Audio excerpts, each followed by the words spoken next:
Innal hamdalillah lam yattakhid waladaw wa lam yakul lahu syarika fil mulk wa khalaqa kulla syai'in faqaddaraha taqdira walladzi amarna an nusriha ma'isatan linaili sa'adati wa ridha wa nakuma bil wajibati fi ibadatihi wa taqwa.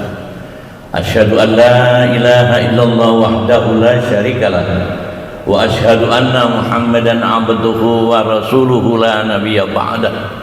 Allahumma salli wa sallim ala nabiyyina Muhammadin wa ala alihi wa ashabihi ajmain. Amma ba'd, fa ya ayyuhal hadirun, usikum ibadallah wa iyaya bitaqwallah faqad fazal muttaqun. Ma'asyiral hadirin hadani Allah wa iyyakum. Kita bersyukur kepada Allah Subhanahu wa taala karena Allah telah menghantarkan kita memasuki bulan Ramadan. Tidak semua orang bisa memasuki bulan Ramadan ini, karena ini adalah merupakan bulan yang kita tunggu, bulan keelokan, bulan keindahan, bulan yang Allah berikan kasih sayang kepada umatnya, sekaligus ampunan dari Allah Subhanahu wa taala, dan kita insya Allah kita akan terhizarkan dari api neraka. Ma'asyiral hadirin hadani Allah wa iyyakum.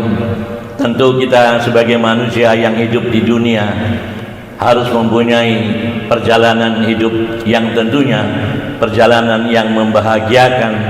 Kadang-kadang perjalanan itu elok dan indah, namun di balik itu ada jurang yang senantiasa menganga untuk kita masuk ke dalamnya.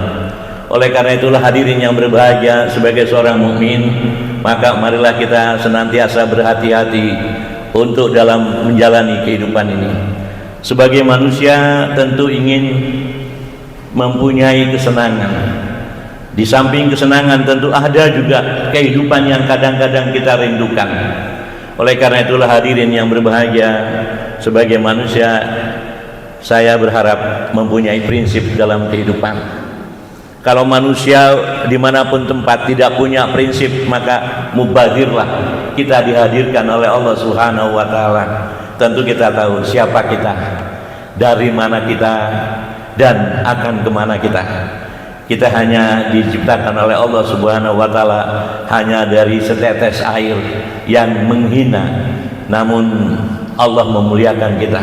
Kita sengaja diciptakan oleh Allah sebagai makhluk yang ada di dunia ini, dan juga tentu ada tugas-tugas kita selama di dunia ini, dan kita akan kembali kepadanya. Hadirin yang berbahagia, tentu kita sebagai manusia hidup harus punya prinsip. Prinsip yang pertama, hadirin yang berbahagia, prinsip rindu pada surga. Kalau manusia hidup di dunia ini tidak ada kerinduan kepada surga, lalu apa yang kita cari? Hidup hanya sementara, hidup cuma numpang lewat kalau kita tidak rindu surga. Surga adalah tempat yang indah, tempat yang elok, tempat yang senantiasa kita tunggu nanti kelak. Lalu apa persiapan kita untuk menghadapi surga ini?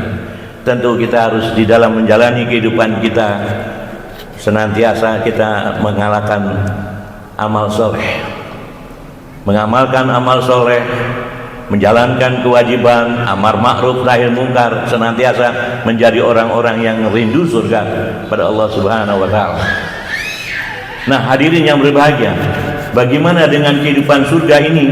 Tentu kita tahu bahwa surga adalah tempat yang indah, yang sengaja Allah ciptakan untuk manusia yang bertakwa kepada Allah Subhanahu wa taala. Kenapa Allah mengadakan yang disebut dengan bulan Ramadan? Ini Allah sengaja menggiring kita untuk memasuki surganya Allah Subhanahu wa taala. Karena surga tempat dulu di mana kakek dan nenek kita tinggal, maka kita merantau di dunia ini dan akan kembali ke sana. Tentu yang tahu jalannya yaitu apa yang kita rindukan.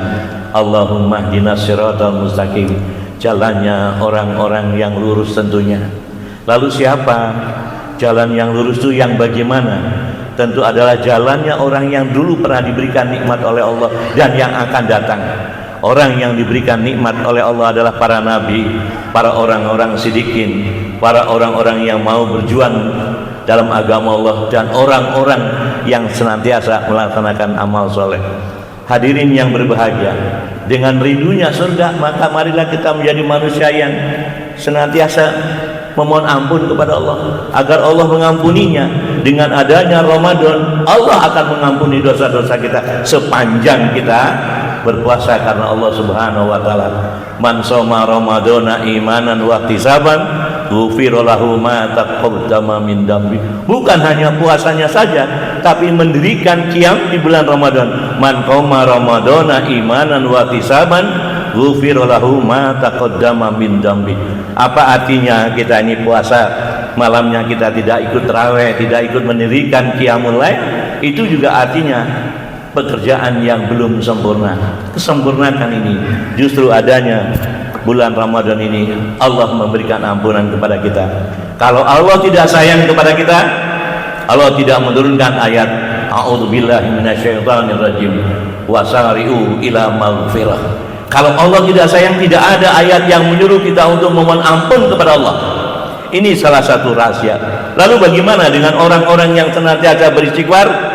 Maka Allah senantiasa menghadiahkan kita wasari'u ila magfiratin mir rabbikum wa jannatin arduhas samawati wal ardu iddat lil muttaqin. Allah menciptakan surga yang seindah, sehebat alam dunia ini dan seisinya, tentu disediakan untuk orang-orang muttaqin. Dan insya Allah kita yang bulan Ramadan menjadi orang-orang muttaqin. Hadirin yang berbahagia, yang kedua adalah orang yang senantiasa takut kepada neraka. Takut kepada neraka. Lalu apa? Neraka adalah tempat jahanam, tempat yang benar-benar untuk dihinakan orang di sana. Karena apa? Melanggar aturan-aturan Allah, tidak mengerjakan atas segala perintah Allah. Padahal kita tahu nikmat kita sangat banyak. Hari ini kita bisa duduk adalah merupakan kenikmatan. Hari ini kita bisa menghirup udara segar, itu juga merupakan kenikmatan. Hari ini kita masih bisa melihat matahari, itu adalah merupakan kenikmatan. Kenapa kita melupakan kenikmatan itu? Nah, inilah hadirin yang berbahagia. Akhirnya ini orang-orang yang diancam oleh Allah Subhanahu wa taala karena dia tidak takut kepada neraka. Hadirin yang berbahagia, lalu bagaimana dengan panasnya neraka? Kita tidak bisa membandingkan. Kalau saja panasnya neraka di dunia ini dikumpulkan, panasnya dunia, erupsi gunung Merapi, erupsi gunung Galunggung, semua dikumpulkan yang ada di dunia apinya dikalikan 70, maka disitulah panasnya. Narukum ali juz'un min sab'ina juz'an min nari jahannam. Itulah hadirin yang berbahagia, panasnya neraka 70 kali panasnya yang di api yang dikumpulkan di dunia. Itulah hadirin yang berbahagia. Lalu apa tugas kita? Karena kita takut pada neraka, maka mari kita hidup ini harus berhati-hati. Jangan sampai kita tergelincir oleh karena nafsu. Manusia ini kadang-kadang memang dia hebat, pada satu posisi dia hebat, tetapi kemudian jatuh pada akhirnya karena apa? Dia tidak mampu mengendalikan hawa nafsu. Inilah hadirin yang berbahagia. Orang terpandang, orang hebat, ternyata kemudian hanya baju kuning dengan ada tulisan tahanan. Ini sungguh riskan. Kenapa? Karena dia tidak takut kepada neraka. Itulah hadirin yang berbahagia. Maka karena kita sebagai seorang muttaqin, sebagai seorang mukmin, sebagai orang muslim, mari kita takut neraka dengan cara kendalikan hawa nafsu, kendalikan hawa nafsu. Hadirin yang berbahagia, memang kadang-kadang orang mengejar kebahagiaan, dianggapnya kebahagiaan itu karena harta. Harta bukan segala-galanya untuk bahagia, walaupun kita memang butuh harta. Kalau harta membuat orang bahagia, maka yang bahagia itu adalah orang-orang yang kaya. Yang miskin tidak merasa bahagia. Kebahagiaan adalah di hati. Memang harta bisa bikin rumah sakit, tapi tidak bisa membeli kesehatan. Harta bisa membuat sekolah perguruan tinggi, tapi tidak bisa memberikan ilmu. Harta bisa membuat jam tangan mahal, bisa membelinya, tapi tidak bisa memberikan waktu. Waktu adalah ketentuan Allah Subhanahu wa ta'ala. Harta bisa orang membuat kesenang, tapi tidak bisa membuat bahagia. Bahagia ada di mana? Bahagia ada di hati. Siapa yang di hati? Adalah orang-orang yang tenang. Ya ayyatuhan nafsul mutmainnah, irji'i ila rabbiki radiyatan mardiyah fadkhuli fi ibadi wadkhuli jannati. Orang yang tenang itu adalah orang yang bahagia. Orang yang tenang adalah orang yang diridhoi oleh Allah Subhanahu wa taala. Orang yang tenang akan diajak oleh Allah menjadi orang-orang yang senantiasa beribadah. Orang yang tenang adalah orang-orang yang dirindukan surganya Allah Subhanahu wa taala. Inilah hadirin yang berbahagia. Kemudian yang ketiga, bagaimana dengan prinsip hidup manusia? Yang ketiga adalah kita ini tahu bahwa ajal pasti menjemput kita. Ada hal yang dirampas dari diri kita. Yang pertama, ajal kita akan dirampas oleh pemiliknya. Bisa tidak bisa, mau tidak mau. Walaupun kita lari kemana, ajal masih menjemput kita. Oleh karena itu boleh kita mati, tapi mati yang mana? Mati yang sesungguhnya. Ya ayyuhalladzina amanu ittaqullaha haqqa tuqatih wa la tamutunna illa wa antum muslimun. Mati boleh, tapi matilah dalam keadaan kita benar-benar yakin kepada Allah. Kalimat la ilaha illallah ada di sini. Oleh karena itulah hadirin yang berbahagia, mari kita bersama-sama, keluarga kita, anak-anak kita, agar kita punya tanggung jawab. Anak-anak kita, istri kita harus diselamatkan, karena kita sebagai suami, sebagai kepala keluarga punya tanggung jawab di hadapan Allah Subhanahu wa taala. Ya ayyatuhan nafsul mutmainnah irji'i ila rabbiki radiyatan mardiyah, agar kita diridhoi oleh Allah Subhanahu wa taala, masuk ke dalam surganya Allah. Anak kita, keluarga dibawa semuanya. Nah, hadirin yang berbahagia, inilah yang menjadi salah satu acuan kita. Mari kita senantiasa meyakini bahwa kematian akan datang. Lalu apa yang dibawa? Tentu amal soleh. Mari selagi masih ada umur, marilah kita senantiasa berbuat kebaikan untuk semua umat, karena kematian pasti menjemput kita. Hadirin yang berbahagia, yang tadi saya ceritakan di muka bahwa amal kita akan diambil oleh orang-orang yang pernah dizalimi oleh kita. Tubuh kita akan diambil oleh binatang. Harta kita akan diambil oleh anak-anak ahli waris, ya kalau ahli warisnya anak soleh. Dan juga seperti kita tahu, nyawa kita akan diambil oleh pemiliknya, yaitu Allah Subhanahu wa taala. Mari kita mempersiapkan diri untuk melaksanakan amal soleh. Hadirin yang berbahagia, yang keempat, mari kita menyadari bahwa dunia adalah tempat cobaan. Ahasiban nasu ayyutraku ayyaqulu amanna wa hum la yuftanun. Sebagai orang mukmin kita harus siap diuji oleh Allah Subhanahu wa taala.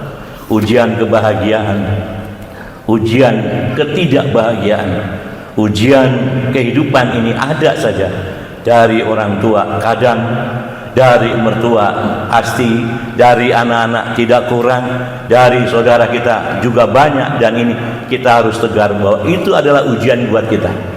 Tentunya bagi orang yang beriman, ujian adalah merupakan cobaan, dan itu adalah menguji kita agar kualitas kita menjadi orang-orang yang beriman, menjadi orang-orang yang senantiasa rindu kepada surganya Allah, menjadi orang yang takut kepada neraka.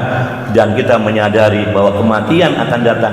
Bagi orang beriman, musibah adalah merupakan cobaan meningkatkan kualitas diri.